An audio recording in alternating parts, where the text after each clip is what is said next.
Hey guys, it's Frank. Welcome back to my channel. So I lived in Toronto for the last 7 years.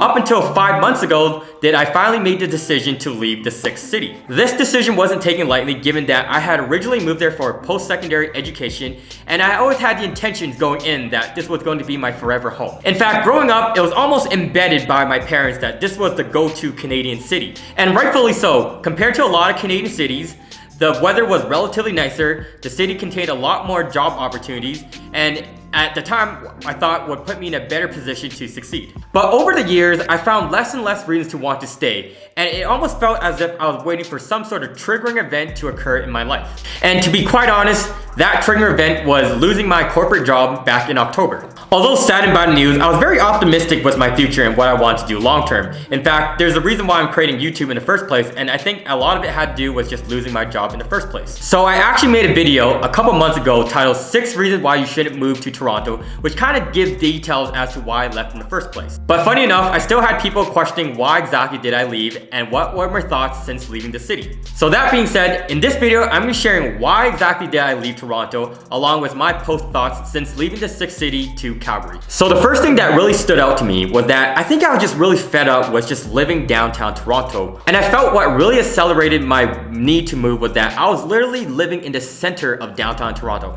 In fact, I was about a 10 to 15 minute walk to Dundas Square, which is like the heart. Like, don't get me wrong, I absolutely love the culture, the food that exists in the city, but I felt like if you're living in it and you're experiencing it 24/7, it gets really old real quick. In fact, there's never a dull moment. You can literally wake up 2, 3, 4 a.m. in the morning and there's always people walking up and down the street. One thing that stood out to me was that I found that people who were living in downtown paid a lot of money, but they're getting so little at that price. For example, in my second year of university, I lived in a basement suite and I paid about $700 and I got a single bedroom. But I kid you not, I still remember one night where I woke up in the middle of the night and I saw a mice stuck on a sticky pad in my hallway. And then at one point, I even got a vehicle and I bought my own car finally.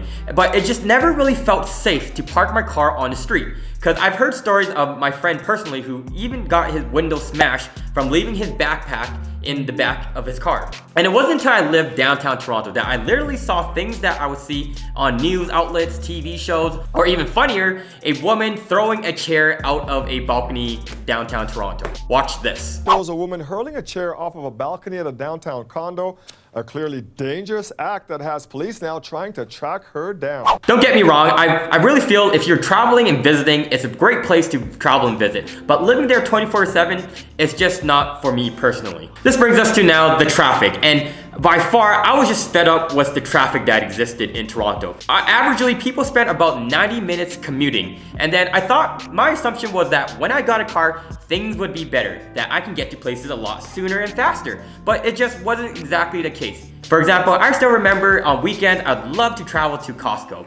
And I would look at my map to just see on my GPS how long it would take just to get to my local Costco store. And that would take me about 30 minutes one way. Grocery shopping, that would take me another at least 30 minutes or so. Time to get there, the time to get back, and the time to do grocery would probably take me about an hour and a half to 2 hours.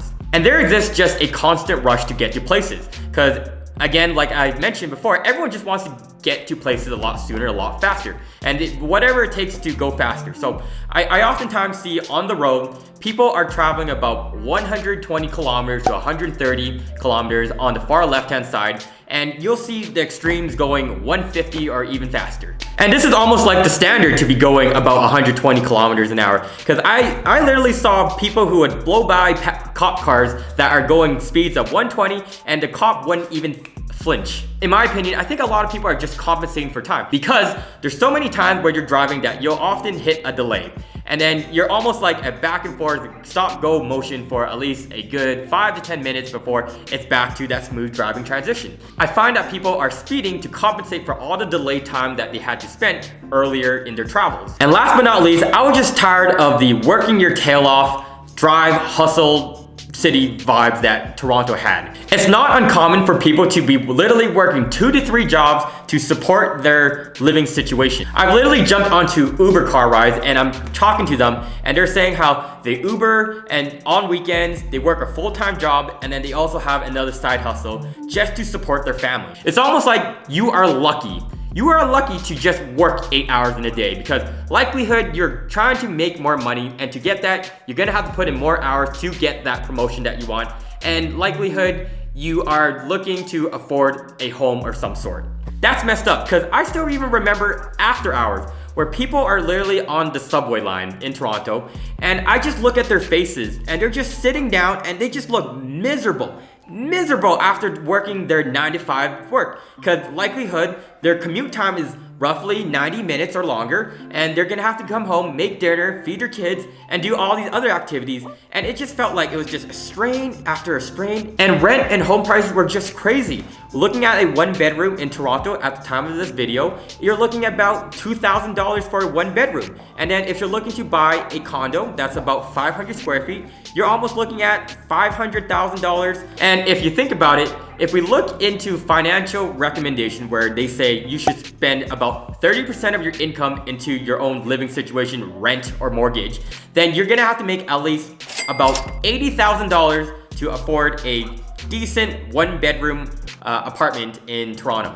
So this brings us to my post thoughts, and people are always asking me, how is it like since moving, and do you regret that decision? And to that, I do not regret making the decision. It was very challenging leaving my friend group, because I built lifelong friendship that I will cherish the rest of my life. But in terms of my quality of life, it definitely has enhanced. For example, I'm currently living in an apartment that is roughly 650 square feet, and I am paying $1,300. However, if I was to put this exact replicate into another big city, that would cost me probably closer to the $2,000 mark. And traffic here is just non-existent. In fact, going to the grocery store no longer takes me 30 minutes. It takes me more like 5 to 10 minutes. To the point that even when I talk to people, that when they find out that I'm willing to travel 15 to 30 minutes out, that they almost go, whoa, that's way too far. Now in terms of spacing, the city of Calgary has a lot more spacing, so that really enabled me and made me feel confident to finally get a dog that you can see right here. Hi, Kobe. So overall, I guess you could say I do love my quality of life as of right now, but the one thing I just want to say is that who knows what the future lies. I'm not sure what's gonna happen in the next few months or even in the next year. I never thought I would have even moved to Toronto in the first place, but I never thought I'd also move out of it, and now here I am in Calgary. So that's the beauty of life. You just never know what's gonna happen. And the one thing that I made a mistake in Toronto was that I had the false assumption that things would get better after every milestone I got. For example, when I first entered, it was graduating school, and then it was finding work, and then it was finding full-time work. And then as I landed every milestone, I recognized that it just wasn't the right city. And inevitably, I just made the decision, and it was once I had that trigger event of finally losing my corporate job that I really looked at myself and said, you know what?